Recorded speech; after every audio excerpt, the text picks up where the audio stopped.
এক ব্যক্তি ৮,৬০০ টাকা ৫ পুত্র ৪ কন্যা এবং 2 ভ্রাতুষ্পুত্রের মধ্যে এমনভাবে ভাগ করে দিলেন যাতে প্রতি কন্যা প্রতি ভ্রাতুষ্পুত্রের 4 গুণ টাকা এবং প্রতি পুত্র প্রতি ভ্রাতুষ্পুত্রের 5 গুণ টাকা পায়। প্রতি কন্যা কত টাকা পেল? দেখো, এই টাইপের কোশ্চেন থাকলে আমরা কি করব, আগে ভ্রাতুষ্পুত্রের টাকাটা ধরে নেব।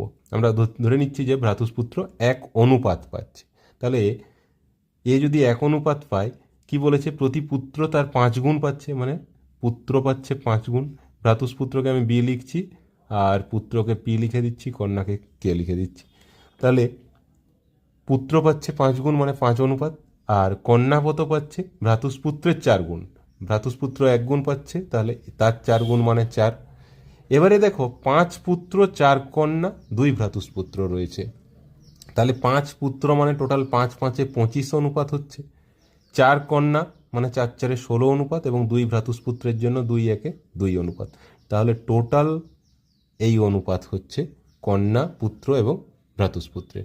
টোটাল অনুপাত কত হচ্ছে, 16 25 41 2-এ 43।